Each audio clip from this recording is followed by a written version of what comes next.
Bonjour tout le monde, bienvenue à cette journée. Je prends la parole en tant qu'Alice, agente de projet du Carrefour Jeunesse Emploi Montréal Centre-Ville, quartier jeunesse.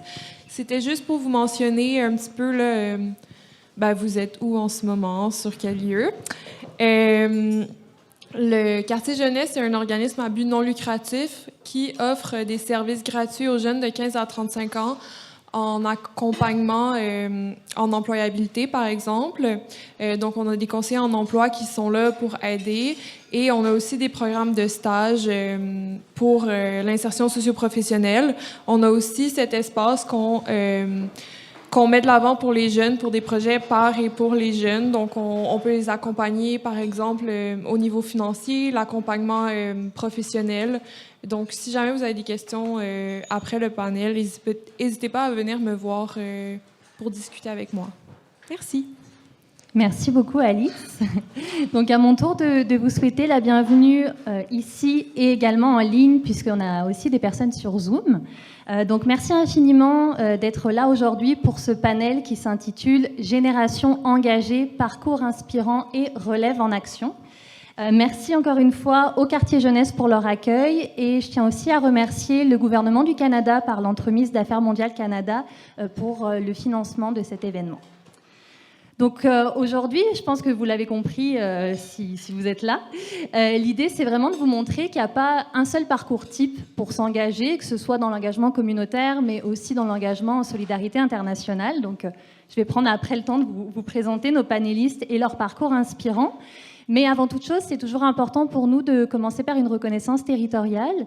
Donc j'aimerais débuter cette rencontre en reconnaissant que nous sommes situés ici à Montréal, sur un territoire qui, au fil de l'histoire, a été habité par différentes nations autochtones. Celles-ci ont en effet été les gardiennes des terres et des eaux sur lesquelles nous nous trouvons aujourd'hui. Donc Montréal, vous le savez, c'est historiquement une ville qui a été habitée par différentes nations, mais si bien qu'aujourd'hui, il y a vraiment une population diversifiée qui y réside, autant des Premières Nations, mais aussi des allochtones.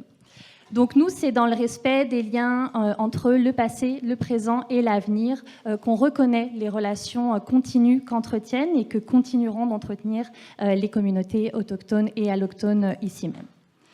Donc, c'est sûr que pour SUCO, là, qui est une organisation de coopération internationale, cette reconnaissance territoriale-là, elle nous rappelle aussi que les enjeux de justice, de solidarité et de transformation sociale s'inscrivent toujours dans une histoire et sur un territoire. Donc moi, je vais quand même me présenter rapidement. Je m'appelle Maureen et je suis chargée de projet à la programmation nationale pour SUCO et j'ai la chance d'être votre animatrice aujourd'hui.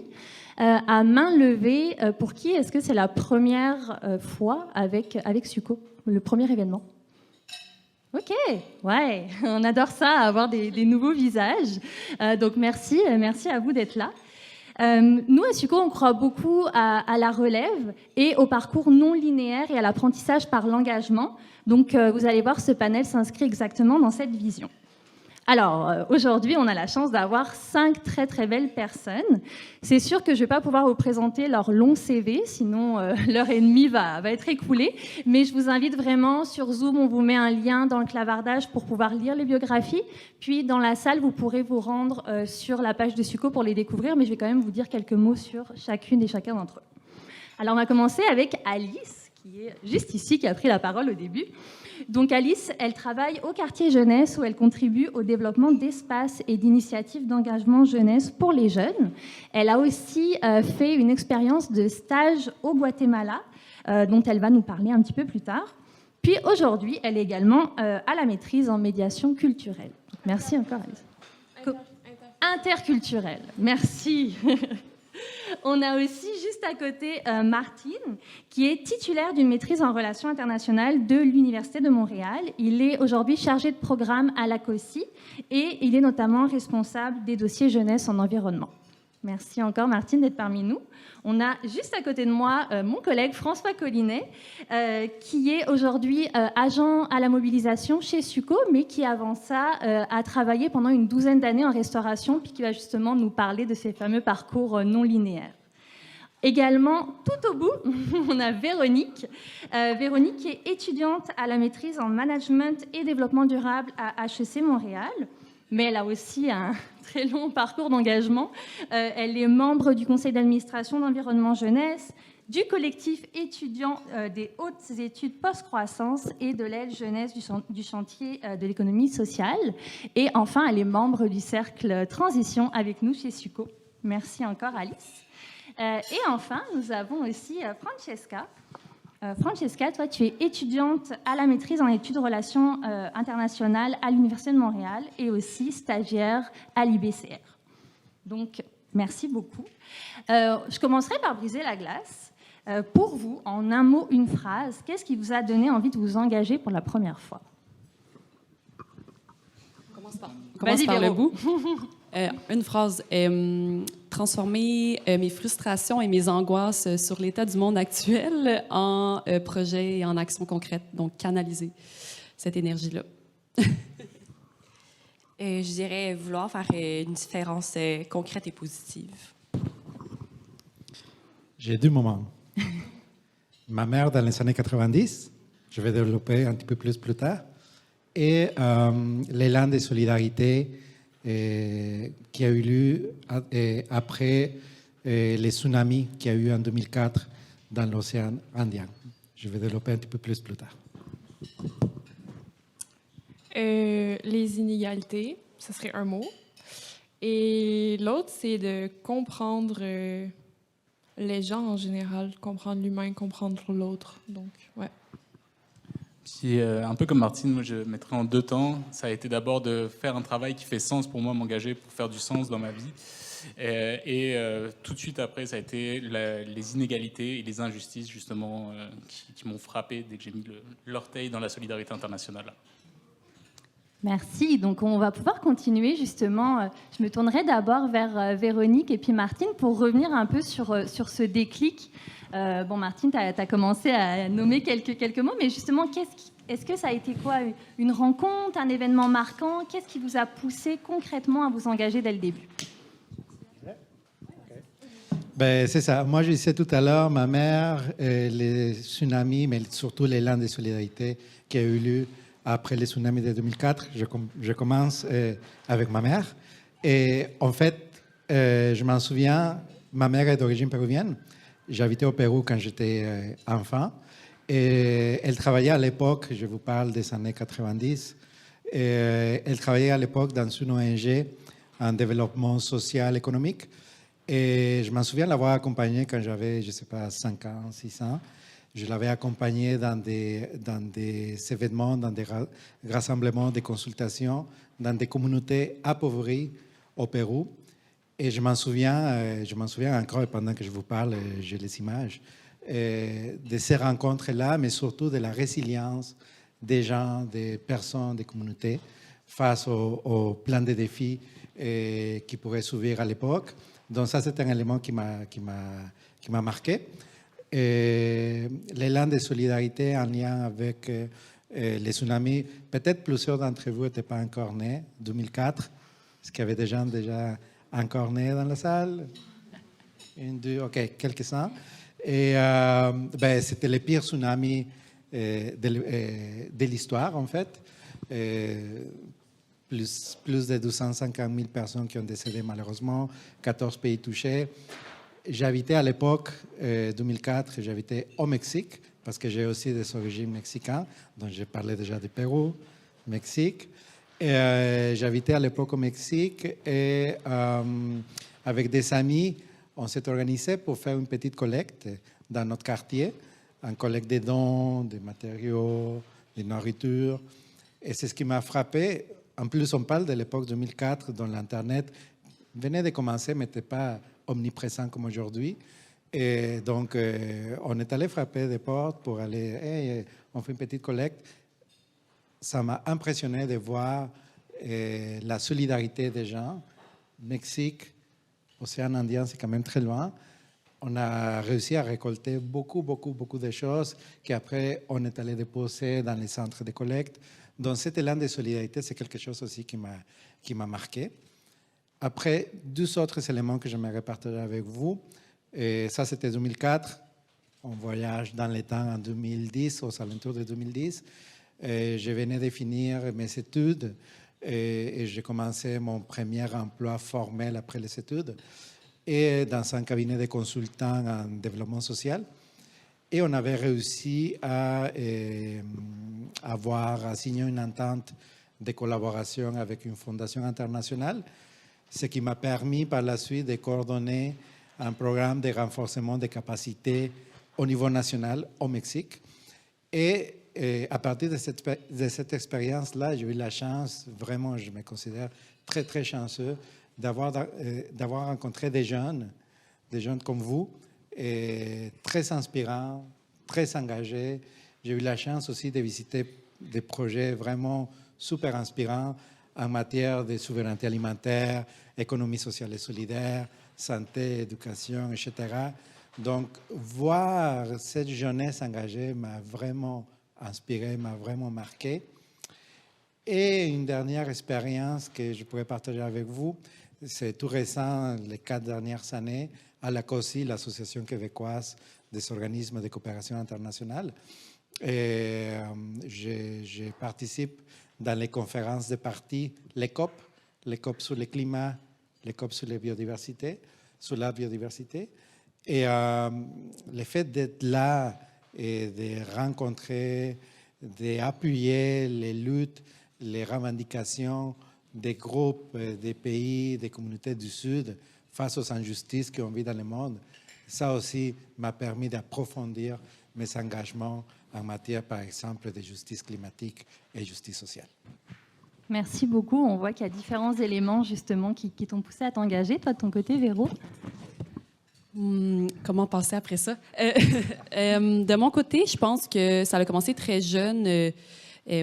Plus la conscience des injustices, justement. Je pense que j'avais conscience de mon privilège de vivre au Québec, d'avoir accès à des services, de l'éducation.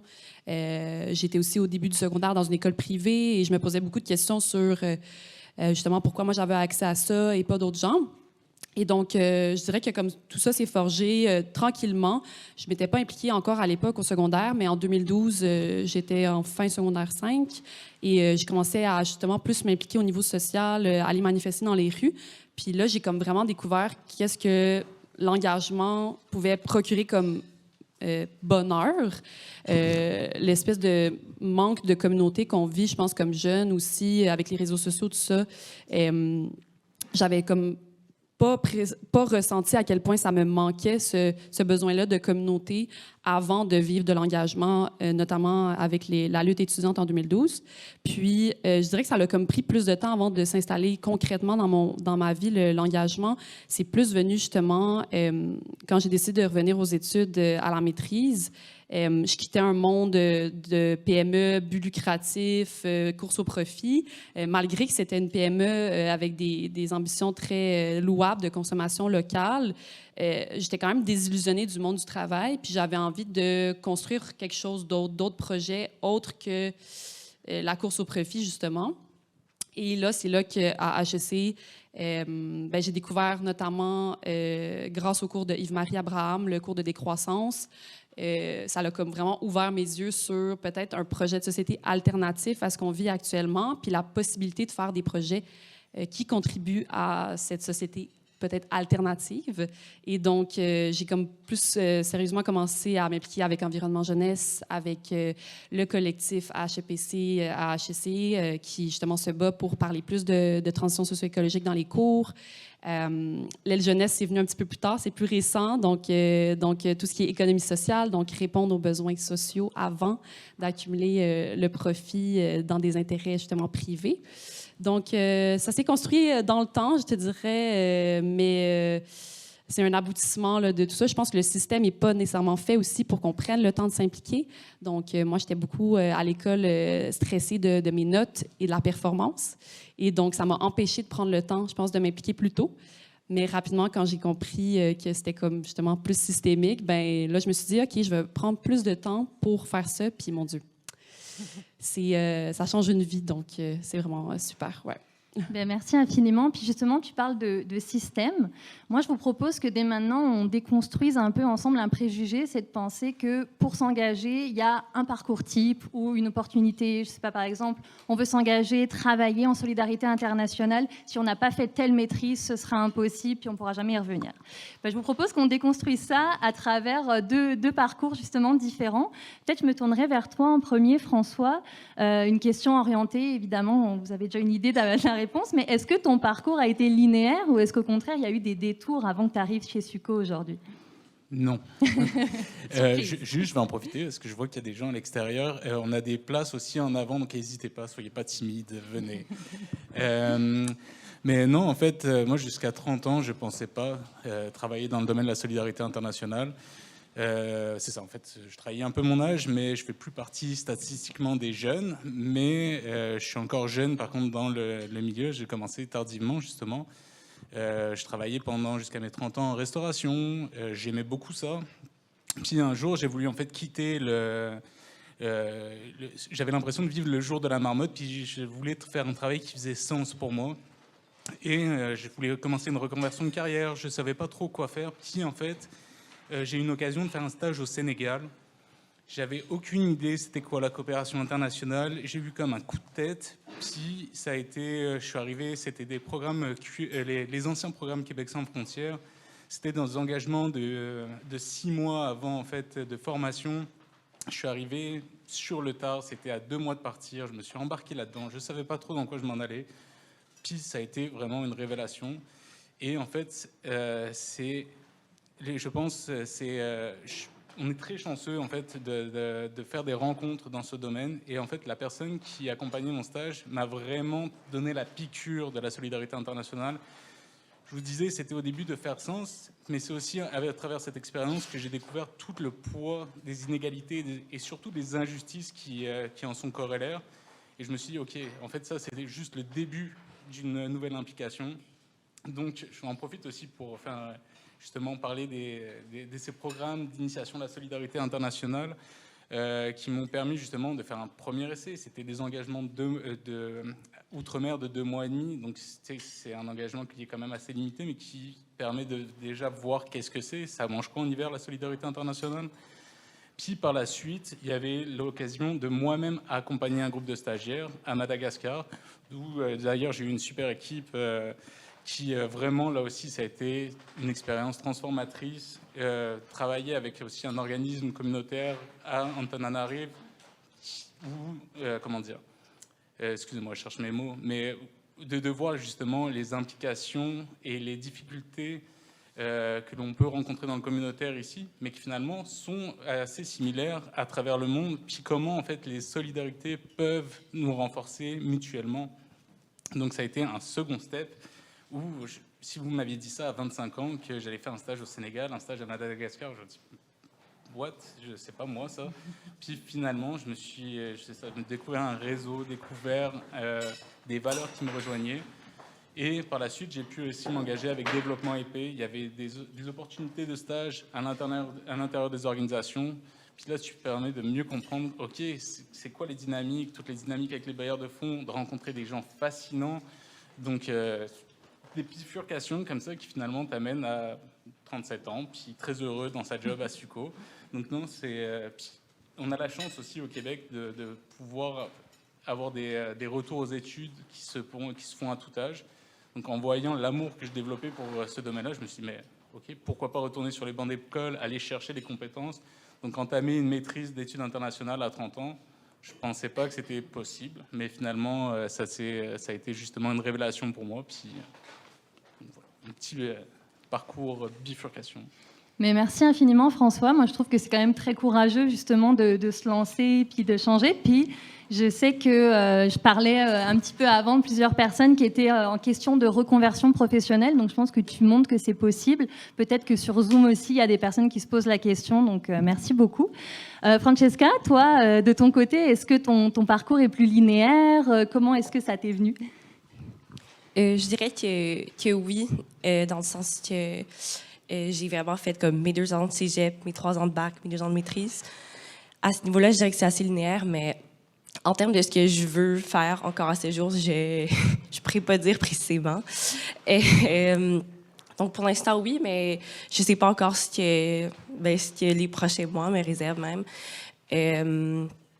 Donc, oui, c'est très différent. Là. C'est aussi, je suis plus comme en début de carrière.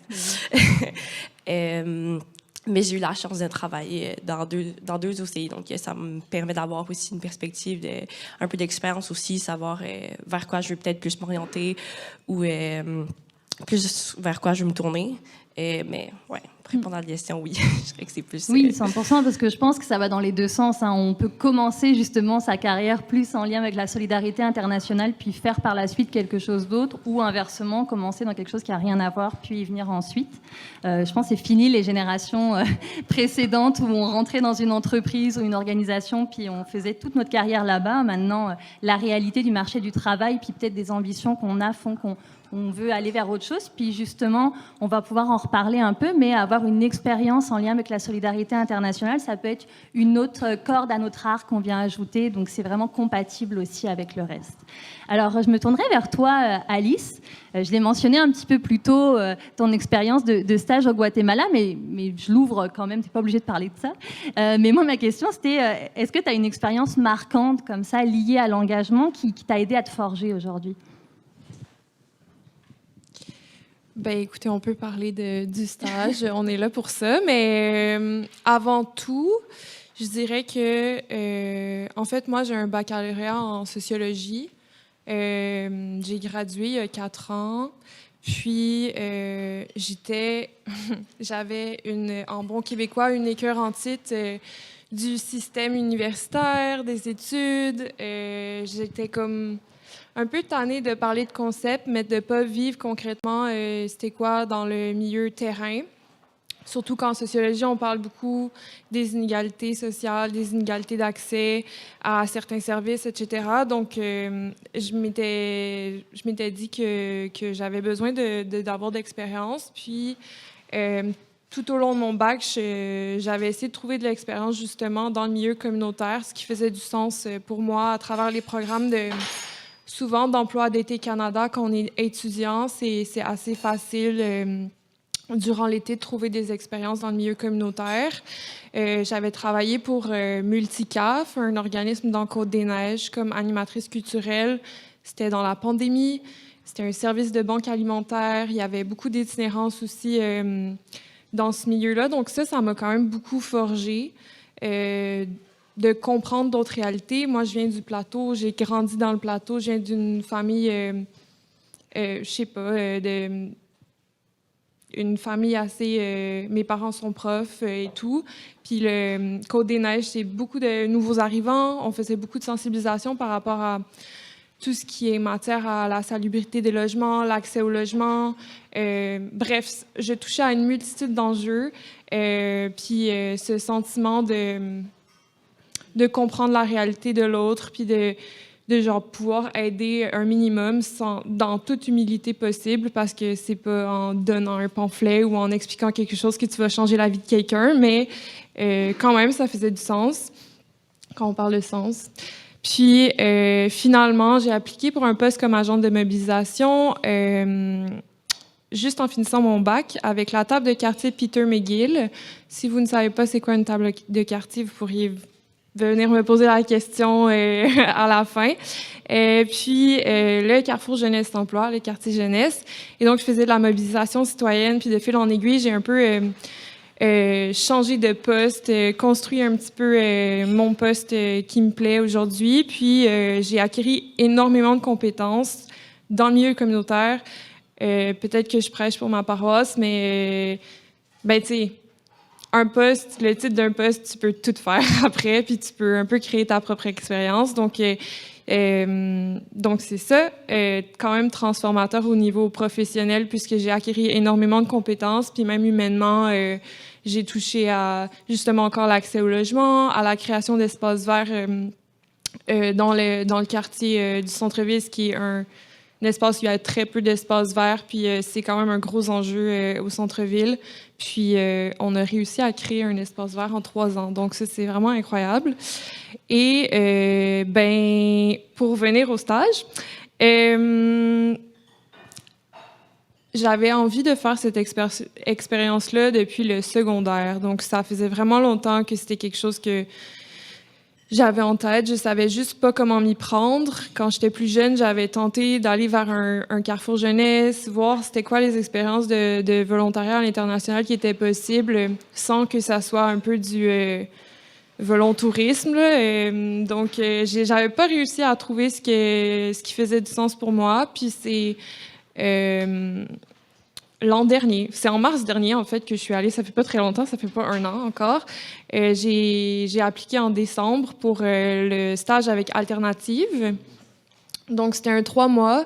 Mon objectif c'était de base de partir au Népal parce que je suis déjà allée quand j'avais 19 ans. Et finalement, je suis allée au Guatemala. Et ça fut une expérience vraiment enrichissante.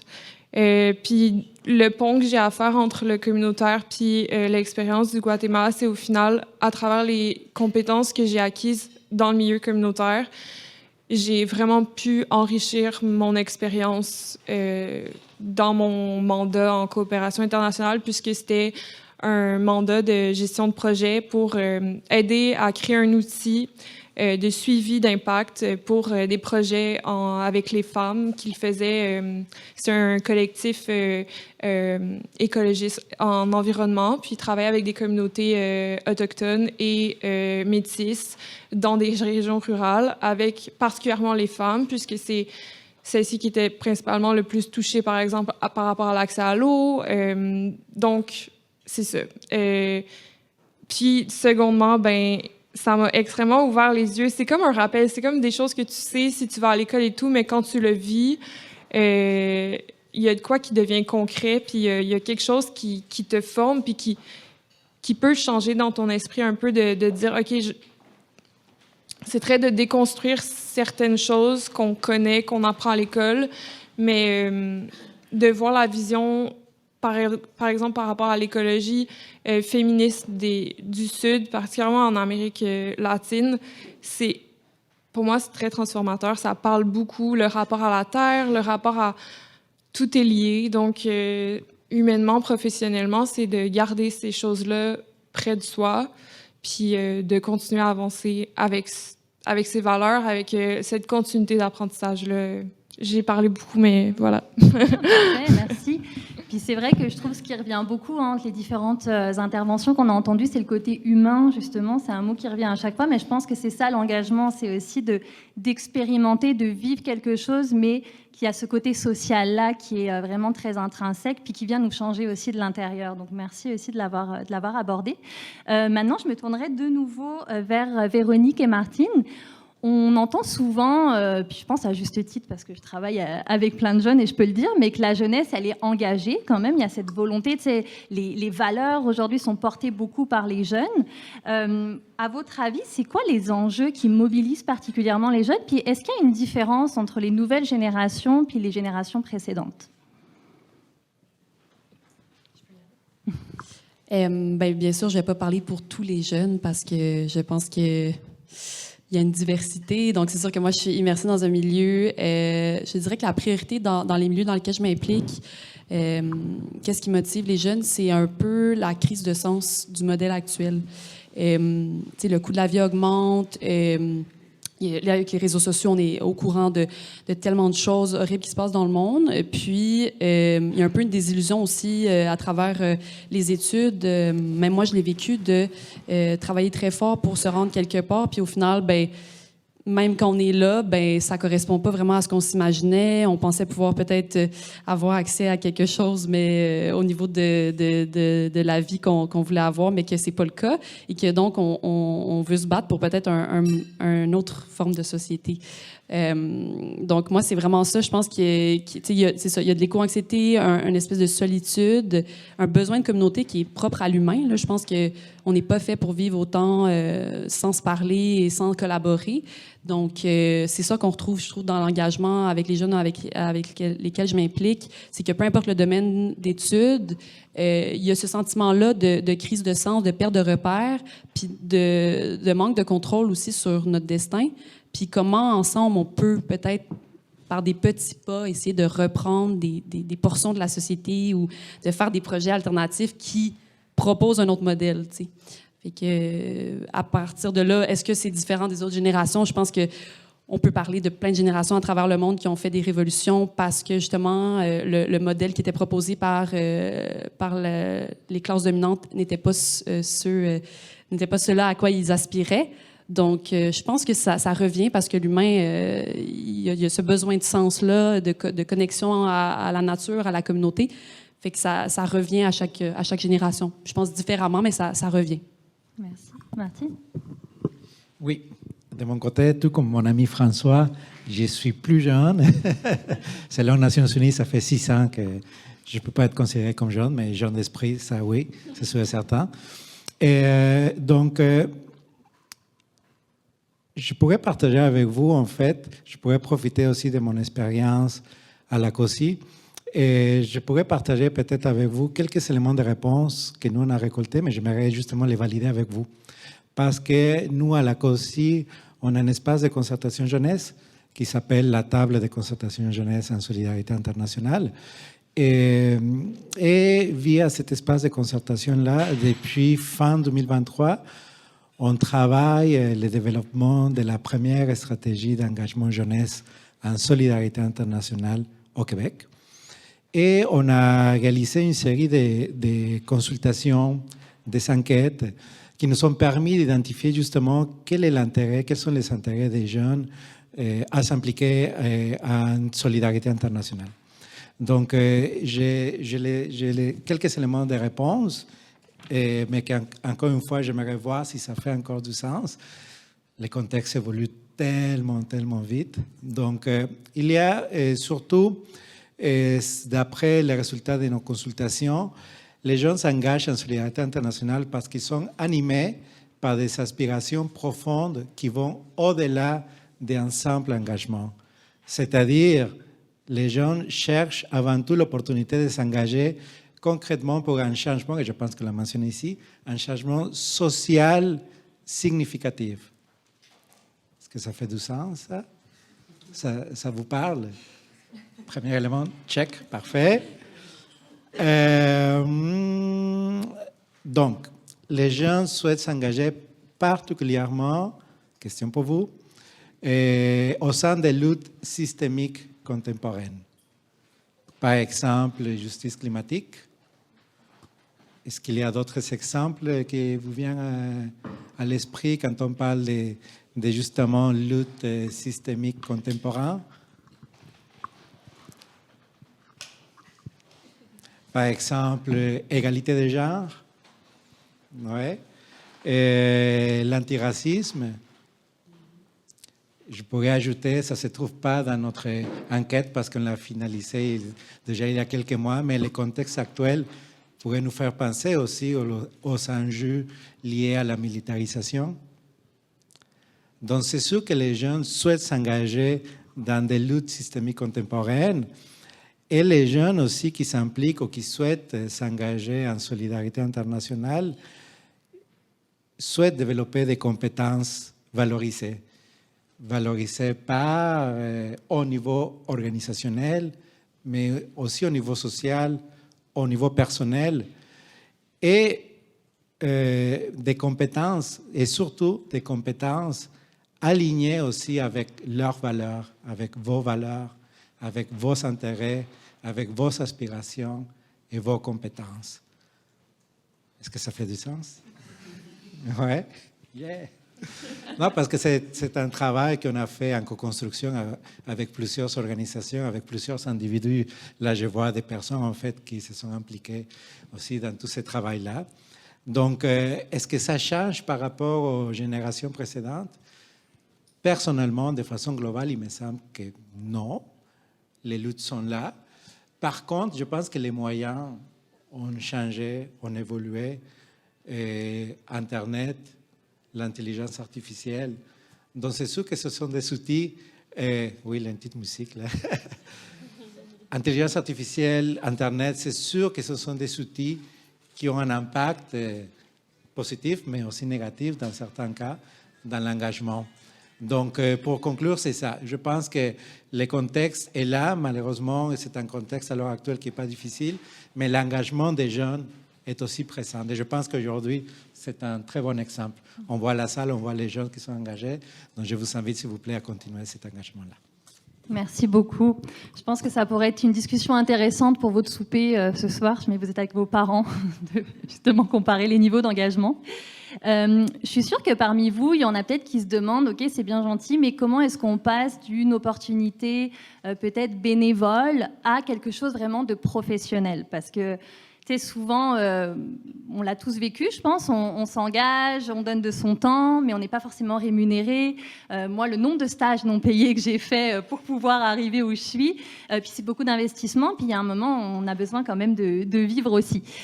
Donc vous, comment est-ce que ça s'est passé, justement, ce transfert de passer d'un moment d'engagement bénévole pour vous à un moment où vous en avez fait votre carrière professionnelle, ou en tout cas, comment est-ce que vous mobilisez les compétences que vous avez pu acquérir dans vos expériences d'engagement vers vos expériences plus professionnelles aujourd'hui?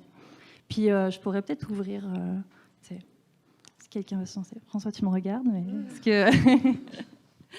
Francesca? Ah j'ai fait vraiment juste comme une expérience de bénévolat, un peu reliée, quand je faisais mon bac. Puis, dans le fond, c'est quand je faisais mon bac à McGill, c'est une petite organisation d'étudiants, ça s'appelle Junior Peacekeepers. Et dans le fond, on fait de l'ECM. Donc, l'éducation à la citoyenneté mondiale. Dans le fond, on a des partenariats avec des écoles en anglais et en français. Puis, à titre de bénévole en groupe d'étudiants, on donne des ateliers sur plein de choses, démocratie, des choses comme ça, à des jeunes du primaire, juste pour les sensibiliser, mais aussi pour qu'il y ait une meilleure compréhension peut-être des enjeux qui pourraient les affecter ou qui affectent des jeunes dans le monde qui sont peut-être un peu moins privilégiés. Puis ensuite, c'est quoi la question déjà? Comment t'es passé de ton engagement plus citoyen vers une activité plus professionnelle? Comme par exemple, dans ton cas, ce serait plus ton stage? Ouais. J'ai fait un stage à l'automne 2024, je pense, un organisme qui s'appelle l'Aide internationale pour l'enfance. J'ai fait ça pour de l'automne à l'hiver. Et puis, dans le fond, ils m'ont offert un poste après temps partiel parce que j'étais encore à la maîtrise. Puis, dans le fond, j'ai aussi contribué à cet événement l'année passée avec François. C'est ça. Oui, mais c'est intéressant, tu sais, des fois, c'est justement, ça peut être une opportunité de stage qui débouche vers un emploi. C'est pas toujours le cas, mais ça peut arriver. Donc, c'est des belles opportunités quand même à saisir. Peut-être, François, si toi, tu peux compléter de ton côté? Oui, j'irai aussi un peu plus large que juste... en fait, on sous-estime toutes les compétences qu'on développe à travers nos implications. Je pense que généralement, il y a une corrélation entre plus les personnes sont solidaires et leur degré d'humilité. On dirait que souvent on s'implique, mais on ne se rend pas compte en fait de tout ce qu'on développe comme compétences. La même chose aussi dans les emplois communautaires. Généralement, il y a plein de compétences transversales qu'on va aller chercher, qui après ça peuvent voyager justement d'une organisation à une autre, d'un engagement à un autre. Et au niveau de l'engagement bénévole, c'est la même chose, de prendre la peine, justement, on travaille là avec, on est ici au quartier jeunesse, mais il y a justement plein d'organismes qui peuvent vous aider justement à faire des bilans de compétences et des fois de vous faire un miroir de comme, waouh, qu'est-ce que tu as fait, c'est génial, tu as développé des compétences en gestion de projet, ça s'appelait peut-être pas comme ça, mais de monter tel événement, c'est des compétences en gestion de projet. T'as participé à un événement ou à une marche, puis il y a eu tel imprévu qui s'est passé. C'est tout un apprentissage sur la gestion des imprévus, la gestion de risques. Mais c'est sûr que dans un contexte bénévole, généralement, on ne va pas se rendre compte, on ne va pas vouloir forcément se donner du crédit. On essaye de s'engager pour quelque chose qui est plus grand que nous. Mais en fait, c'est important de pouvoir des fois prendre ce temps, se donner une tape dans le dos, puis faire ce bilan des compétences. Et après ça, ne pas se gêner justement de le mettre dans un CV, de pouvoir justement contribuer là-dessus. Puis en fait, en développant ses propres compétences, finalement, on peut après encore mieux les mettre au service des engagements qui comptent pour soi. Donc, ça serait un peu mon cue là-dessus. Oui, bah, c'est un super bon point. Puis souvent, ce qu'on va voir aussi, c'est que tu parlais justement de le mettre sur son CV. C'est aussi ce qui va vous différencier peut-être d'une autre personne candidate, de vraiment miser aussi sur votre parcours plus d'engagement, les valeurs. Si vous avez été sur un conseil d'administration, une association étudiante, peu importe, ça fait vraiment une grosse différence. Donc en effet, il ne faut pas le minimiser. Est-ce que je pourrais rajouter Bien quelque sûr. chose? Parce que j'étais dans cette posture-là récemment pour trouver mon projet de recherche pour la fin de ma maîtrise. Puis, moi, ce qui m'a beaucoup aidé, c'est y aller vraiment avec ma motivation du moment. Donc, d'aller sur LinkedIn, de suivre tout le monde qui font des projets qui m'intéressent. Fait que assez large, m'abonner à leurs infolettres, essayer de connecter avec des gens qui sont déjà dans les entreprises. Donc, les profils LinkedIn permettent ça aussi, d'aller voir qui travaillent. Puis, il s'agit qu'un événement, soit que c'est du réseautage ou ils ont besoin de bénévoles. Tu sais, ça n'a pas besoin d'être une implication long terme aussi. Là, il s'agit, je pense que c'est la force du réseau aussi dans le domaine de la solidarité, aussi internationale, mais aussi locale. Donc, une fois que tu rencontres quelqu'un, après ça, il s'agit d'un échange courriel, un Zoom, puis ça peut déboucher en une job. Donc, je conseille vraiment d'utiliser ce filon-là. En tout cas, moi, c'est ça qui m'a beaucoup aidé, là, d'être capable de suivre les projets des entreprises ou des organisations qui font des trucs qui m'intéressent. Puis ensuite de ça, d'essayer de... Bien, c'est ça que j'ai fait avec Suco. Donc, voilà, c'est un petit filon. LinkedIn, c'est vraiment utile pour ça. Transformer bénévolat en profession ou en tout cas en emploi, là, si c'est ça l'objectif, là. Puis d'où l'importance aussi de participer à des événements comme celui d'aujourd'hui. Donc, vous avez tout bon en étant ici. Alice, tu voulais réagir, Oui. soyez. Je voulais juste renchérir aussi que, tu sais, des fois, on n'a pas nécessairement le temps avec l'école, l'emploi à temps plein. C'est difficile de s'impliquer, puis c'est bien correct comme ça. Mais il y a des emplois qui sont étudiants, qui peuvent aussi avoir des compétences que vous pouvez transférer dans le milieu communautaire, puis dans le milieu de... Je suis sûre que tes 10 ans d'expérience en restauration t'as acquis beaucoup de compétences que tu peux transférer. Tu sais, quand même, là. Non, mais dans le sens, c'est clairement des choses que des fois, on voit pas, puis le Carrefour peut, par exemple, un centre, un organisme peut vous aider à les rendre visibles. Mais l'autre aspect aussi, c'était 70% au Québec des emplois sont sur le marché invisible. Donc, c'est des emplois que vous voyez pas sur LinkedIn, sur Indeed, peu importe. Donc, n'hésitez pas si vous aimez un organisme, si vous aimez juste une entreprise, de leur écrire, genre, votre intérêt, d'envoyer votre CV. Il y a de fortes chances que vous soyez recontacté. Donc, c'était juste mon petit tip aussi à ce niveau-là. Mini rajout, merci beaucoup Ali. Mais avec ce que tu présentais aussi Véronique, d'avoir peut-être des, j'ai juste le mot en anglais, mais comme des hubs pour aller voir un aperçu sur l'ensemble des offres. Il y a justement le portail de la COSI qui vous permet par exemple sur la solidarité internationale d'avoir une idée des opportunités d'implication qu'il y a à travers la galaxie d'organisations de coopération internationale au Québec. Et il y a aussi dans le communautaire, par exemple, dans le passé, je me suis souvent servi de arrondissement.com qui s'appelle aujourd'hui macommunauté.ca. Je pense que j'en parlais avec quelqu'un avant le panel, mais qui permet vraiment aussi d'avoir... plutôt que d'aller chercher sur chaque organisme, ça permet vraiment d'avoir un éventail d'opportunités et après ça d'aller justement cibler en fonction de ses propres engagements, ses propres souhaits, ses valeurs. Donc c'est des ressources qui vraiment permettent de mettre un pied dans son engagement. Donc juste vous partager ça. Je pourrais les mettre dans les courriels après. Et si vous me permettez, je peux ajouter un dernier élément. On est conscient que les systèmes dans lesquels on vit nous demandent, nous exigent, il faut faire vos études, il faut faire ton bac, tout de suite après, il faut faire la maîtrise, et après, il faut travailler. Oui et non. C'est-à-dire, c'est tout à fait valable, oui, mais s'engager aussi, c'est une expérience de vie, et c'est quelque chose qui nous forme, qui va vous former. C'est sûr que ce n'est pas évident. Avec le contexte actuel aussi, on sait très bien, s'élever, ça coûte tellement cher aujourd'hui, se nourrir, ça coûte tellement cher aujourd'hui. Donc c'est sûr, à un moment donné, tu es un peu coincé parfois, non? Tu es comme, je dois d'abord travailler pour pouvoir payer mes factures.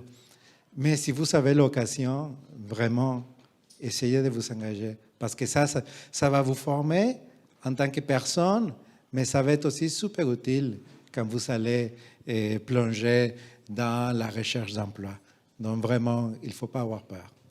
Mais justement, je poursuivrai un petit peu là-dessus, puis vous avez déjà donné des éléments de réponse, mais jusqu'à maintenant, on a beaucoup parlé des jeunes qui s'engagent, puis on a un peu pris le parti pris que vous étiez déjà très engagé, mais ça peut aussi arriver d'avoir une personne qui n'est pas encore engagée ou qui ne se sent pas encore engagée, mais là, que ça allume quelque chose, puis qui se disent « Ah tiens, moi, j'aurais le goût de le faire ». Ceci dit, ça peut être dur de dire « Mais par quoi est-ce que je commence ?» Donc, si jamais vous étiez face à une personne qui vous dit « Moi, j'aimerais peut-être ça m'engager, mais j'y connais rien, puis je ne sais pas, ça serait quoi la première étape ?» Puis Martine, peut-être là aussi joue quand même un rôle dans l'accompagnement, justement. Donc oui, tu pourrais commencer. Oui, ben, je mentionnais là tout à l'heure un peu de façon rapide, c'est ce qu'on est en train de travailler avec les membres de la COSI et la table de concertation jeunesse en solidarité internationale, c'est-à-dire les stratégies d'engagement jeunesse en solidarité internationale. Et d'ailleurs, on va le présenter de façon officielle dans quelques semaines. Dans le cadre de l'Assemblée générale spéciale de la COSI, et après ça va être disponible pour le public. Mais c'est ce que je veux dire avec ça, c'est oui, on est conscient, comme je disais tout à l'heure, le contexte actuel n'est pas évident au niveau social, politique, économique. C'est la même chose aussi pour le secteur de la coopération et de la solidarité internationale au Québec et partout dans le monde, malheureusement. Et je ne sais pas si vous avez vu l'année dernière la nouvelle concernant l'Agence de développement international des États-Unis, USAID, les coupures, en fait la disparition de cette agence-là. Et malheureusement, il y a eu plusieurs pays qui ont décidé aussi de prendre des décisions similaires en Europe, au Canada aussi, au niveau provincial aussi. Donc c'est sûr que ça c'est très inquiétant. Mais de l'autre côté, c'est ce que nous on voit à la COSI et je pense aussi au sein des organisations de coopération internationale, c'est que les jeunes souhaitent s'engager, les jeunes souhaitent s'impliquer. Donc, dans ce sens-là, on a développé cette stratégie-là, d'un part, pour nous, les secteurs de la coopération internationale, de nous poser les questions, de nous poser de bonnes questions, c'est-à-dire, est-ce que notre approche est toujours pertinente? Est-ce qu'il faut qu'on change ou qu'on améliore, qu'on renforce nos pratiques en matière d'engagement jeunesse? Donc, ça, c'est un des premiers objectifs de la stratégie. Mais un deuxième objectif aussi, c'est justement d'essayer de faciliter l'accès aux jeunes comme vous qui souhaitent s'engager en solidarité internationale, mais qui ne savent pas par où commencer. Donc, ça, c'est un autre objectif qui a cette stratégie-là. Un exemple très concret, et François l'a déjà mentionné un peu, la COSI, vu que c'est le réseau de solidarité internationale au Québec, plus de 70 organisations qui font partie du réseau et qui sont présentes un peu partout au Québec. Une des actions concrètes qu'on va faire dans les prochains mois, c'est pour répondre justement à comment est-ce qu'on peut faciliter cet accès aux jeunes qui s'intéressent à la solidarité internationale.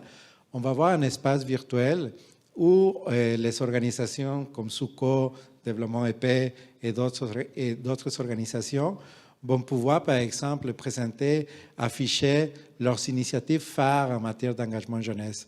Donc, comme ça, les jeunes comme vous, peut-être, qui disent « Ah, ben oui, ça m'intéresse, c'était cool, les panels, OK, qu'est-ce que je peux faire ?»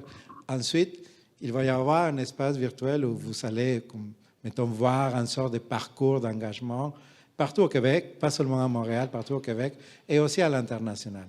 Donc ça, c'est par exemple une action concrète qu'on veut mettre en place avec les stratégies, qu'on pense, on espère que ça pourrait répondre à cet objectif de faciliter l'engagement des jeunes.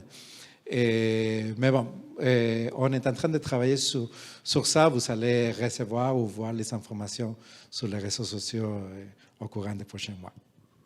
Merci. Est-ce que quelqu'un voulait compléter ? Il y a le réseau volontaire qui a été fondé récemment. Donc, je suis abonnée à leur infolette aussi. Donc, je vous le conseille. C'est assez clair, limpide. Là. Vous voulez vous impliquer au Québec, tu peux y aller par région, par intérêt. Mais je pense que c'est ça. Si j'avais quelqu'un en face de moi qui voulait s'impliquer pour la première fois, j'essaierais de cibler avec cette personne-là, c'est quoi qui l'allume. Parce que, tu sais, c'est sûr que vous allez avoir du temps à prendre pour investir dans ces projets-là. Puis, effectivement, c'est pas facile des fois de creuser du temps dans son horaire. Donc, il faut que ça soit aussi agréable. Il faut que vous aimiez votre implication. Il ne faut pas que ce soit un fardeau. Au contraire, il faut que ce soit vraiment tripant. Et c'est pas tripant 100% du temps. Il y a des affaires à faire, mais veux pas, vous allez donner votre temps. Donc, il faut que vous aimiez ça en premier. Puis ensuite de ça, c'est ça. Avec ce que vous avez envie de faire, cibler avec des réseaux comme Volontaires, comme la COSI, plus proche de chez vous, vos centres communautaires, vos CDC, donc les centres de développement la Corporation de développement communautaire, les tables de quartier, eux, ils peuvent vous orienter, sont là pour ça, pour vous aider à savoir quel organisme est sur mon territoire, parce que des fois, ça aide que ce soit proche de chez soi. Des fois, on a envie d'être en présentiel, justement, pour ce sentiment de communauté, de ne pas juste faire du travail à distance. Donc ça, c'est peut-être des filons que je dirais. En premier, cibler ce que vous aimez faire ou ce que vous aimeriez faire comme action. Puis ensuite de ça, trouver les ressources. Il y a du monde vraiment pour vous aider. Là, c'est ça. Des fois, il faut prendre le téléphone ou se présenter. Puis ça débloque plein de portes. Bien, en effet, je sais que tu as mentionné abonnez-vous à des infolettres. C'est ma vie aussi, là, dans le sens que si j'aime un organisme ou quelque chose, genre, ah oui, abonne-toi. Puis tu vois tout passer. Souvent, tu vois aussi les opportunités d'emploi, de bénévolat, les événements. Puis, peut-être si vous n'avez pas nécessairement beaucoup de temps pour vous impliquer, mais peut-être de commencer par ces jours. Tu sais, déjà là, bravo, tout le monde s'est déplacé aujourd'hui. Vous êtes venus pour réseauter, pour écouter. Donc, des événements peut-être plus ponctuels pour rencontrer des gens. Puis de fil en aiguille, peut-être que ça peut aller vers une implication plus quotidienne, hebdomadaire, mensuelle, peu importe. Sinon, SUCO, le cercle de transition, c'est une belle opportunité pour les jeunes. Il y a Alternative Altermondialiste, qui est un journal alternatif, si vous vous intéressez un petit peu plus à ce qui est écriture, un peu aussi à un regard critique de la coopération internationale, ça peut être intéressant aussi. Catalyso, qui est un groupe en engagement citoyen, l'étape de quartier, etc. aussi, c'est des belles manières. Le Carrefour aussi offre un programme de stage qui s'appelle En route vers ma carrière, puis c'est pour les jeunes qui finissent leur programme universitaire ou du cégep, puis qui veulent avoir une première expérience dans le domaine dans lequel ils veulent explorer. Et c'est un stage rémunéré. Donc, ça peut être des pistes aussi pour s'impliquer comme première expérience de travail dans le milieu. Je pense que c'est ça. Je mentionnerais aussi en mobilisation, en fait, on dit souvent que la première étape aussi, ça passe par l'information. Puis c'est de ne pas sous-estimer aussi, si on n'a pas le temps justement de s'impliquer, mais déjà au moins s'informer. Justement, comme ça a été mentionné, on vit dans des contextes de coupure, de crise démocratique à l'international, mais les coupures, on en vit ici également. Et c'est justement de rester engagé. Ça passe par justement savoir qu'est-ce qui se passe localement. Et des fois, c'est justement pouvoir continuer à avoir ce regard critique, et ça permet après ça de s'engager en conséquence, mais pas sous-estimer l'importance de rester informé et sensibiliser justement, parce que le jour où vous voulez vous impliquer justement en solidarité internationale, vous êtes « Ah oui, je ferais bien justement un stage Québec sans frontières », mais que là, finalement, le gouvernement, ça a été coupé. Malheureusement, vous ne pourrez plus bénéficier justement d'une telle opportunité. Donc c'est de savoir qu'est-ce qui se passe et rester informé et impliqué. J'avais oublié quelque chose, je m'excuse, mais il y a aussi des programmes d'incubateurs comme à l'INM, par exemple, qui sont très formateurs pour les jeunes qui ont peut-être un petit peu une fibre entrepreneuriale dans l'âme.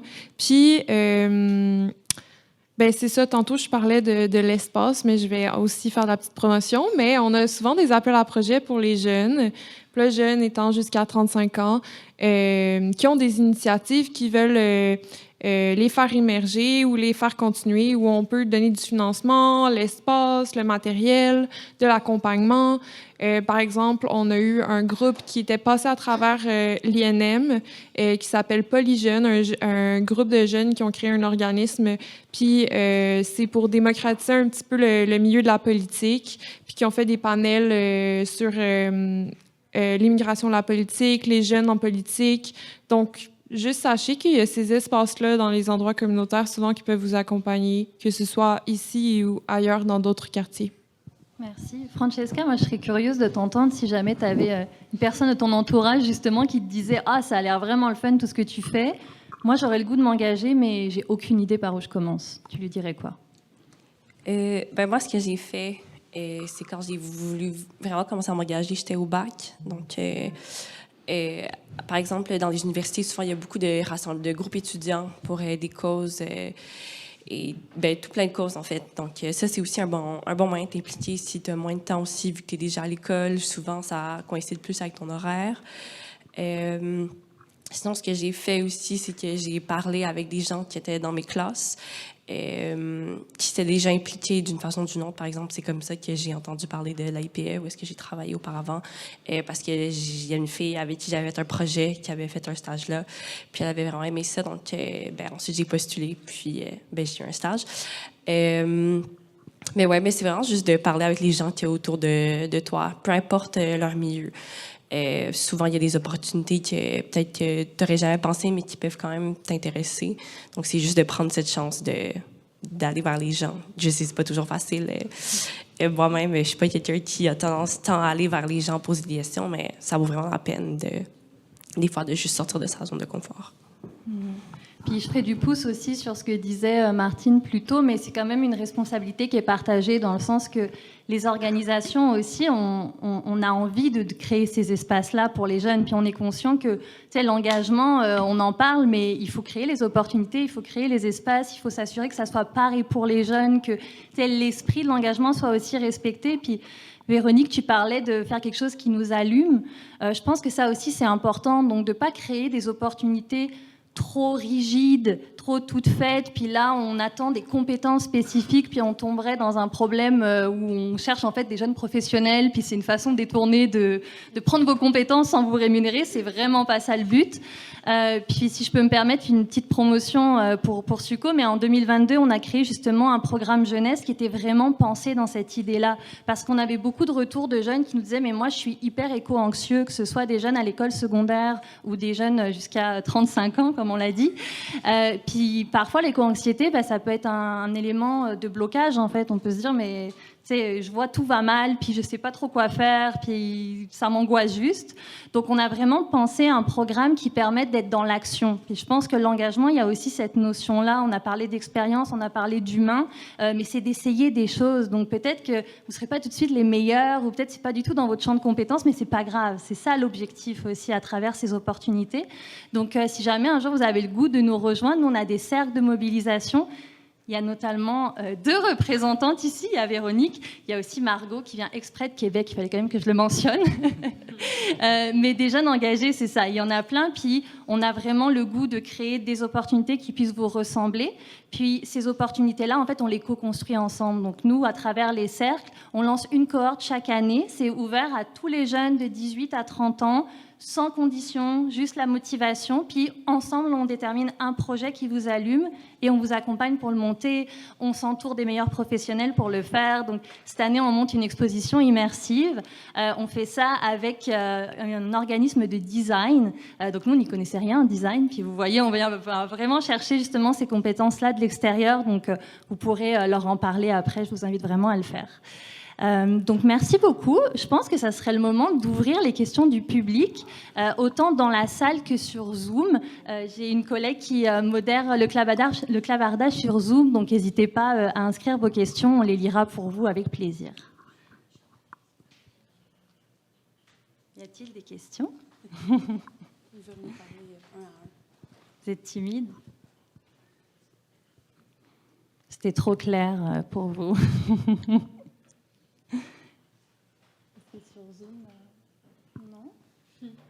Si je peux rajouter, juste pour le cercle de transition, là, pour continuer la belle promo, c'est vraiment un bonheur comme de travailler avec Suco sur ça, parce que je pense que comme première expérience, d'être encadré par des professionnels et appuyé par une équipe, des fois, les collectifs étudiants, c'est plus complexe parce que, justement, on n'est pas nécessairement appuyé par des fonds ou des compétences des personnes. Fait que c'est sécurisant, c'est sûr, de s'engager, justement, dans des programmes comme ça parce que on a un appui puis on peut amener à des projets vraiment rapidement.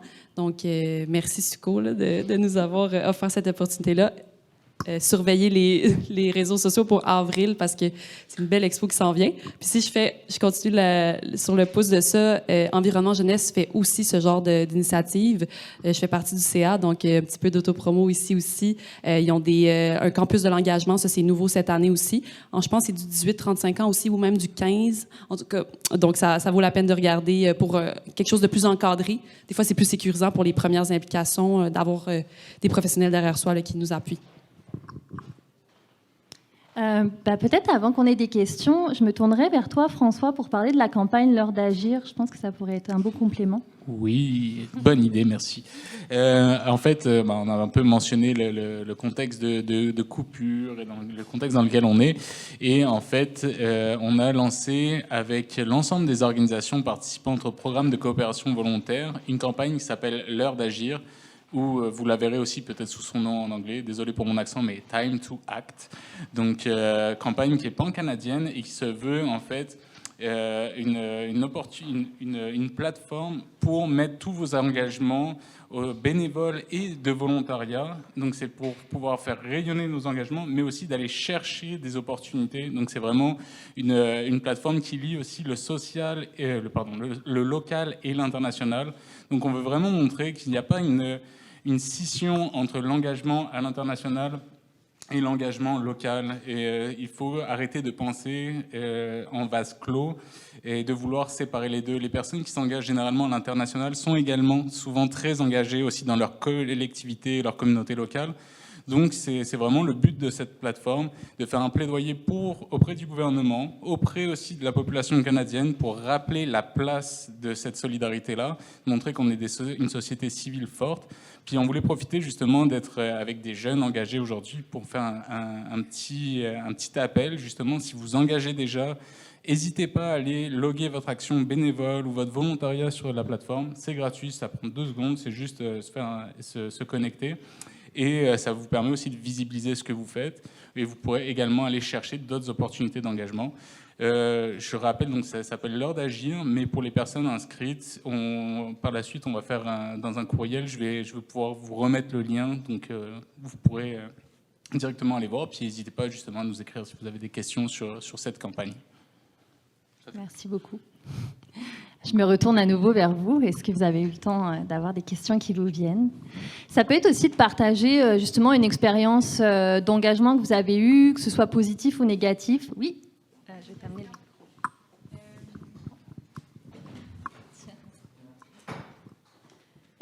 Oui, j'ai une question parce que c'est quelque chose que vous avez toutes mentionné et qui n'a pas vraiment été abordé explicitement, mais vous avez toutes des études supérieures. Puis, je travaille dans un domaine où est-ce que je côtoie beaucoup de jeunes qui n'ont pas nécessairement cette occasion-là. Je me demandais, est-ce que vous côtoyez des fois des personnes qui sont intéressées par l'engagement international, qui n'ont pas eu vraiment la chance d'aller aux études internationales? Est-ce que vous croyez que c'est une possibilité pour les jeunes, des fois qui sont dans des milieux un petit peu plus défavorisés, qui ont eu un parcours de jeunesse plus difficile? Est-ce que ça reste une possibilité pour eux?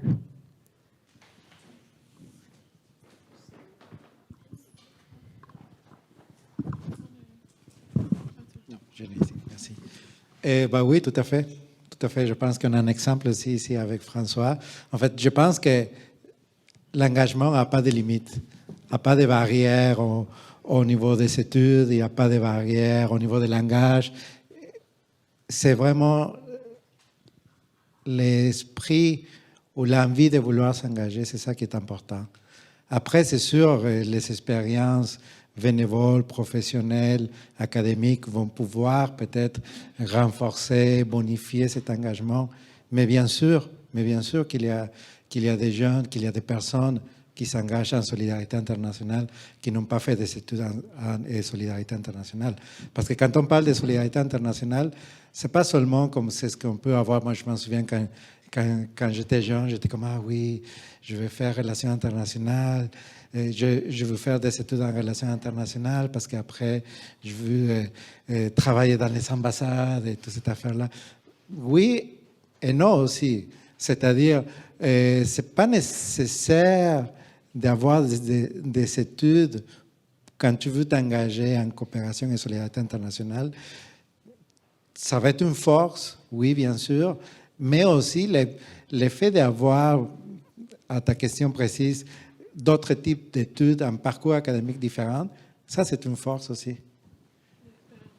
C'est une expérience différente, justement, parce que parfois, on peut avoir dans une équipe de travail, et c'est parfait aussi d'avoir des gens, oui, on fait un bac, maîtrise, doc, etc., en coopération internationale, mais s'il arrive une autre personne avec un autre background, ça va être une richesse vraiment très, très forte pour l'organisation. Donc, non, il n'y a pas de barrière.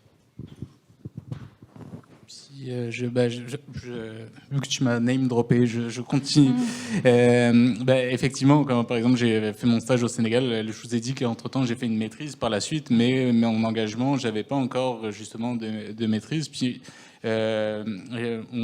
on essaie justement de déconstruire les parcours classiques, mais peu importe ses compétences, la solidarité internationale, il y a toutes sortes de compétences qui peuvent contribuer.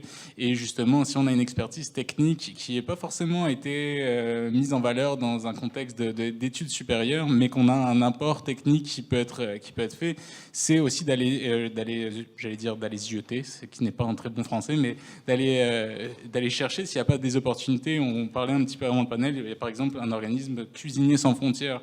C'est quelqu'un qui travaille en cuisine, qui s'intéresse à la solidarité internationale, va se dire bah non, mais je n'ai pas une maîtrise en études internationales, pourquoi j'irai dans solidarité internationale? Bah non, en fait, si on a une expertise technique, il y a certainement un besoin. Donc ne pas sous-estimer ces différentes possibilités-là. Donc voilà, j'espère que ça répond. Quelqu'un veut compléter? Oui. Oui, je voulais juste...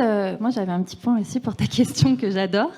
Parce que j'amènerais quand même peut-être un peu de nuance. Je suis d'accord avec vous, mais ceci dit, je trouve que de l'intérieur, en étant 100% transparente, que des postes comme...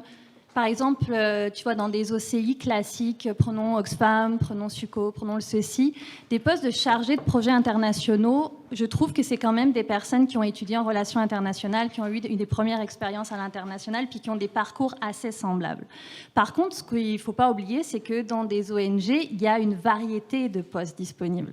Puis nous, par exemple, on n'y pense pas, mais il y a des personnes qui travaillent aux communications, il y a des personnes qui travaillent en philanthropie, il y a des personnes qui travaillent aux finances, il y a des personnes qui travaillent toutes sortes de postes. Puis ça peut être aussi une façon de faire vivre ses valeurs, son engagement avec son milieu professionnel. C'est que parfois, ça n'implique pas forcément d'avoir l'emploi absolument de chargé de projet à l'international que tu vas piloter depuis le Québec ou depuis le Canada, mais de travailler dans une organisation qui rejoint tes valeurs, ou peut-être toi, tu as une expertise en comptabilité, par exemple, puis ça peut fonctionner. Puis il y a aussi, en effet, comme tu le mentionnais, des organisations qui ont cette vocation-là internationale, puis qui peuvent être cuisiniers, électriciens, etc. Il y en a plein. Puis l'autre élément aussi, à pas minimiser, puis nous, on essaye vraiment de travailler là-dessus, c'est de s'assurer aussi d'être présent dans les écoles secondaires. Parce que c'est des moments où les jeunes n'ont pas forcément encore choisi leur carrière. Ils se posent peut-être des questions. Puis c'est vrai que dans des milieux défavorisés, ils ne pensent pas forcément à ce choix de carrière-là. Parce que ça, c'est quand même un obstacle. Ça reste un milieu assez élitiste. Il ne faut pas se mentir. Là, on le voit quand même. Et donc, je pense qu'il y a un vrai travail à faire. Puis ça rejoint vraiment aussi la stratégie d'engagement jeunesse qui est portée par la COSI. C'est de, encore une fois, s'assurer de créer ces opportunités, créer ces espaces. Puis on l'a dit, il y a une jeunesse plurielle, mais la jeunesse, ça commence très jeune aussi. Donc, c'est de s'assurer d'être présent dès le début pour orienter puis montrer que ces emplois-là, ça existe, que c'est porteur, puis que malgré les coupures budgétaires, on veut que ça continue d'exister. Donc, on a besoin d'avoir une relève aussi qui soit là. Est-ce que je peux rajouter quelque chose? Moi, je voulais aussi dire que moi, je l'ai vu que la maîtrise, par exemple, c'est vraiment pas quelque chose qui est nécessaire pour rentrer dans le domaine. Par exemple, moi, pour parler personnellement de la maîtrise, j'ai pas appliqué à la maîtrise pour mettre sur mon CV ou quoi que ce soit. C'est vraiment juste parce que je voulais retarder mon entrée sur le marché du travail, parce que je savais pas quoi faire.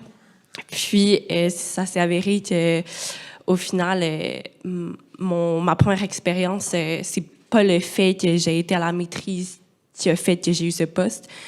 Puis, en ce moment, où est-ce que je suis stagiaire à l'IBCR, puis il y a plein d'autres stagiaires, on est comme 9 qui ont pas de maîtrise non plus, puis ils ont juste fait leur bac, puis ils sont là quand même, dans le sens que c'est pas nécessairement quelque chose qu'il te faut absolument, selon moi, là, pour rentrer dans le domaine. C'est vraiment plus une question de si tu veux t'impliquer, si tu veux t'engager, si tu es intéressé. À la fin de la journée, c'est pas nécessairement les choses que tu as sur papier qui comptent, là, c'est vraiment plus toi en tant que personne. Donc c'est ça, je voulais juste dire que, personnellement, la maîtrise, je pense pas que ça m'a nécessairement plus amené que quelqu'un qui en a peut-être pas. Merci. Il y a une autre question?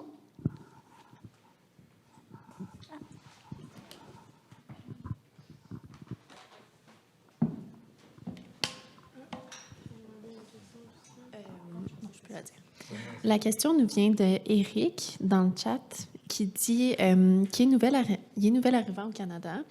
Il y a une expérience dans le développement durable, dans le renforcement des compétences des populations, mais il dit qu'il est plus jeune comme toi, François, et qu'il ne sait pas trop par où commencer. Il aimerait savoir comment il pourrait arriver à participer dans un projet de développement ou de renforcement des capacités, comment il pourrait faire partie d'un de ces programmes-là que vous discutez depuis tantôt, que vous amenez, parce que je pense qu'il voudrait vraiment s'investir, mais il n'est pas certain de savoir par où commencer.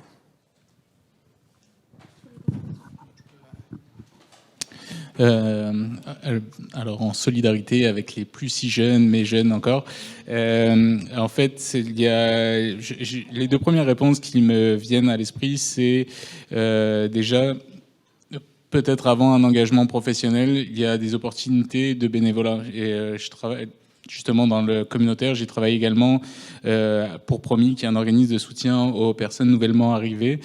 Et un sujet, c'était souvent pour rentrer dans le marché du travail québécois. Le bénévolat est une porte d'entrée aussi pour pouvoir commencer à se créer une expérience, voir comment les nuances du marché du travail.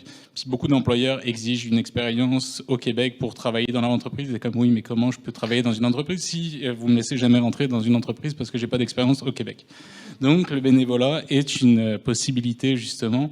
Donc, je penserai au bénévolat. Il y a également de plus en plus d'organisations, dont par exemple SUCO, ont fait des mandats de coopération volontaire virtuels. Donc c'est une possibilité d'engagement aussi, où tout en étant justement, en fait, je dis au Québec, mais on peut être à l'international, mais on a d'ailleurs Idia qui fait un mandat actuellement, de mandats virtuels, où on peut en fait continuer son engagement tout en étant dans le confort de son chez-soi avec son ordinateur, mais on se construit justement une expérience avec des programmes financés par le gouvernement canadien où on peut le mettre ça justement sur son CV tout en allant avec le sens de ses valeurs sans nécessairement avoir à justement répondre aux avoir à se déplacer à l'international, et on peut faire ça à temps plus partiel en ayant justement une autre expérience à côté. Donc c'est différentes possibilités. Oui, malheureusement, le bénévolat, il n'y a pas de limitation de statut. Par contre, pour les programmes, comme là je vous mentionnais, le programme de coopération volontaire, ça c'est pour les personnes qui ont la citoyenneté canadienne ou la résidence permanente. Par contre, pour tout ce qui est les implications au sein des OCI, le bénévolat, généralement, ça, il n'y a pas de limitation de statut. Donc, effectivement, merci pour la clarification. Et, Non, j'avais rien à dire finalement. non, et aussi les activités de réseautage. Ça, ce sont des espaces vraiment très, très riches, très, très importants pour aller justement rencontrer les organisations, les individus, les personnes qui gravitent autour de ces organisations-là. Donc, et c'est quelque chose de gratuit et parfois il y a même la bouffe. Hein? Donc, ça vaut vraiment la peine d'aller rencontrer le monde parce que oui, c'est vrai que parfois, les organisations, quand ils cherchent des personnes pour un poste X, parfois, ils regardent juste comme les CV, la lettre de motivation et that's it. Mais aussi, ça se passe beaucoup parfois par des relations. Donc, l'effet d'aller parler avec les gens, de rencontrer, il me semble que c'est aussi une stratégie vraiment qu'il ne faut pas négliger. Tout à l'heure, il y avait une main levée dans la salle. Est-ce qu'il y a toujours une question? Non. Mais voudrais-tu le faire? Un peu en arrière, là, mais je pense qu'ils ont bien répondu à ta question tantôt, mais c'était juste, je suis en recherche d'emploi, puis je vois que le marché du travail aussi change beaucoup et souvent, par rapport aux études, ils vont mettre soit 2 ans, soit un bac plus une maîtrise, soit 5 ans d'expérience, par exemple, ou soit un bac plus 2 ans d'expérience au lieu d'une maîtrise. Donc, c'est ça, j'ai vu que ça changeait justement, que la maîtrise n'est plus, et même parfois le bac, plus nécessaire, tout aussi longtemps que tu as des expériences qui ont du sens, qui vont dans le sens de la job. Ouais, c'est ça. Mais ça rajoutait un peu ce que tout le monde a déjà dit, là, mais ouais, voilà. Mais c'est vrai, c'est un bon point. Hein. Souvent, on voit, ça va être écrit, on demande une combinaison d'expériences, puis on voit à quel point maintenant on prend en compte le portrait global de la personne, puis on ne veut plus absolument voir un mot-clé, une type de maîtrise, par exemple. Donc oui, c'est un très bon point. Est-ce qu'il y avait d'autres ajouts? N'hésitez pas. Hein, je sais qu'il y a aussi d'autres organisations qui sont présentes. Donc, si jamais vous avez des opportunités, les personnes vont normalement rester, mais il y a aussi des personnes sur Zoom qui pourraient en bénéficier. Donc, si jamais vous souhaitez le dire, on peut vous laisser quelques minutes. Ouais.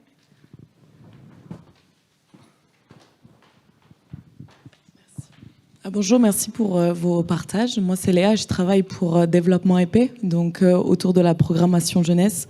Non pas pour vanter mon poste, mais pour vous contextualiser un petit peu mon ajout aujourd'hui. Au sein de Développement épais, on a récemment relancé un programme qu'on appelle le programme des ambassadeurs et des ambassadrices jeunesse, qui est un programme justement de premier emploi et premier pas dans un organisme de solidarité internationale. Et en fait, le programme a été pensé pour justement combiner et répondre à peut-être un premier emploi ou un emploi dans le statut étudiant ou étudiante des personnes intéressées. Et je trouve ça intéressant par rapport à ce que vous partagiez sur le fait que oui, il y a des réalités assez particulières, puis des volontés diversifiées des emplois. Donc c'est juste pour partager le fait que chaque année, on a une cohorte de 8 à 10 personnes. Enfin, cette année, c'est 8, au sein de tout le Canada. C'est un programme pan-canadien. Et du coup, ça permet d'avoir cette première expérience dans un organisme de coopération internationale, tout en ayant cette possibilité de continuer les études ou d'avoir un autre poste à côté, parce que c'est un poste à temps partiel. Voilà. Merci beaucoup pour le partage. Est-ce que quelqu'un d'autre souhaite partager une opportunité ou un retour d'expérience? Non? Pas d'autres questions sur Zoom?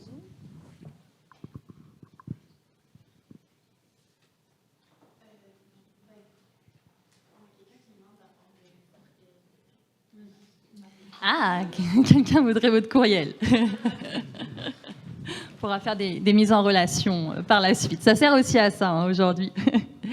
Merci beaucoup. Je vous laisserai peut-être un dernier petit mot de conclusion là, à chacun, si vous le souhaitez. Merci de votre écoute. Puis engagez-vous. Prenez le temps de le faire, mais ça vaut le coup. C'est le lieu de rencontre qui peuvent changer vraiment une vie. Là, donc, je le conseille à tout le monde. Parfait. Tu appuies ma proposition. Approuvé. Je dirais juste qu'il est justement jamais trop tard. Si c'est quelque chose qui vous allume, n'hésitez pas à foncer, n'hésitez pas à cogner à des portes. Puis aussi dans un contexte dans lequel on est, si vous prenez pas votre place d'engagement, malheureusement c'est souvent ceux contre quoi on lutte qui va prendre cette place-là. Donc n'hésitez pas à vous engager. Ce serait mon petit mot de la fin. Mais merci beaucoup de votre présence. Je pense que vous avez bien résumé, mais rappelez-vous aussi que les parcours sont pas tout droits et comme unilatérales. Donc, si vous avez aussi plein de champs d'intérêt différents, il y a possibilité de les rassembler ensemble. C'est juste d'essayer des choses, puis d'essayer, juste oser. Je sais que des fois, c'est difficile à concevoir, mais ouais. C'est ça. Il n'y a pas de parcours unique, puis c'est de se le créer soi-même, puis de débrousser un peu les chemins. Des fois, notre entourage ne comprend pas nécessairement, des fois, mais ça vaut la peine de le faire, puis on rencontre des belles personnes à travers ces parcours-là. Et j'aimerais juste partager avec vous quelque chose pour conclure. Il y a quelques semaines, j'ai eu la chance de parler avec un jeune engagé, un jeune militant chilien. Et lui, il m'a dit quelque chose que je pense que on peut l'extrapoler à notre échange d'aujourd'hui en lien avec le fait de vouloir s'engager. En fait, s'engager, c'est comme un muscle. C'est-à-dire, il faut l'entraîner. Commencer petit à petit, doucement, mais à force de cette constance-là, cet muscle, cet engagement-là, ça va devenir plus solide. Donc vraiment, je vous invite à vous lancer. Ce n'est pas nécessaire que vous vous engagez dans une grosse affaire. Commencez petit à petit. L'exemple aujourd'hui, ce genre d'activité, c'est excellent. Participer à une marche, à une manifestation, c'est excellent. Et vous allez voir que peu à peu, et surtout plus tôt que tard, cet engagement-là, ce muscle-là va devenir plus solide et les retombées pour vous et pour la société seront très importantes. Donc vraiment, l'invitation est à exercer ce muscle-là de la solidarité et de l'engagement. Mais merci infiniment à vous cinq. Je pense qu'on peut vous applaudir bien fort.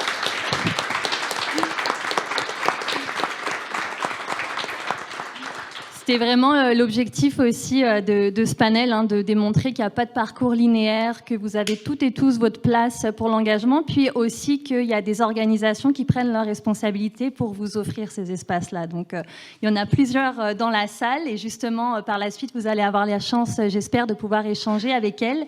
Mais soyez assurés que c'est vraiment quelque chose sur lequel on travaille aussi, d'être sûr d'avoir des programmes jeunesse d'engagement qui répondent à vos objectifs. Parfois, ils sont imparfaits, donc n'hésitez pas à venir aussi nous challenger, apporter vos points de vue. On est vraiment ouvert à ça. Le but, c'est que ça réponde aussi à vos besoins. Donc, ça va être intéressant, en tout cas, de poursuivre les échanges ensemble. Donc, ce n'est pas une conclusion avec un mot définitif. Au contraire, je vous propose que ça soit plus un point de départ pour continuer ensemble. Donc, on a donné plusieurs pistes pour continuer, que ce soit avec SUCO, que ce soit à travers les serres, que ce soit à travers la campagne L'heure d'agir, avec tous les organismes qui sont là à l'international ou au niveau du communautaire. Pour les personnes qui sont présentes dans la salle, pour vous expliquer, en fait, cet événement, il s'inspire d'un événement qui avait lieu l'année dernière, sur lequel avaient travaillé notamment François et Francesca, qui s'appelait Perspective carrière en solidarité internationale, puis qui visait à répondre à un besoin, celui de vous outiller concrètement, que ce soit à travers la rédaction de CV, la prise de photos professionnelles et puis le réseautage avec des organisations qui ont des opportunités à vous offrir. Donc malheureusement, avec les coupures budgétaires cette année, on n'a pas pu continuer avec la IPE, qui était vraiment un très très beau partenaire sur ce projet-là, mais nous on a quand même voulu faire ce panel, puis garder l'idée qu'on veut vous outiller. Donc c'est pour ça que ça va continuer. Il y a Nicolas qui est là, qui fait des photos, puis qui va pouvoir réaliser votre portrait. C'est complètement gratuit pour vous, donc je vous encourage vraiment à aller le voir par la suite. Ça vous permettra d'avoir une photo professionnelle à utiliser sur vos pages LinkedIn par exemple. Et il y a aussi des conseillers en emploi qui sont à votre disposition. Enfin, vous l'avez vu, il y a un très très beau traiteur qui vient des Petites Mains. Donc, n'hésitez pas à vous servir. On va prendre vraiment 30 minutes pour pouvoir manger tranquillement, réseauter, puis en même temps pour se mettre en place les photos et les conseillères. Je vais juste ajouter pour les conseillers et conseillères, vous avez vu, il y a des merveilleuses affiches Révision de CV Express. Et donc, on va avoir Geneviève, Nathan et Francis qui vont être dans les bureaux. Puis si jamais vous avez besoin de révision de CV, soit ils vont être dans l'espace, soit dans les bureaux. Mais bref, là, ils sont pas là en ce moment, mais les bureaux sont là. Ils sont dans l'espace quelque part. Puis si vous avez des questions, n'hésitez pas à venir me voir. C'est mes collègues. Merci beaucoup. Puis je finirai avec un dernier mot de remerciement pour Arborescence qui a assuré la captation d'images pour que ça puisse être retransmis en direct sur Zoom. Donc merci beaucoup pour votre précieux appui. Et encore une fois, merci au Quartier Jeunesse pour l'accueil et à Affaires mondiales Canada qui a rendu cet événement possible. Donc je vous laisse aller prendre un petit temps pour manger maintenant. Bravo à vous.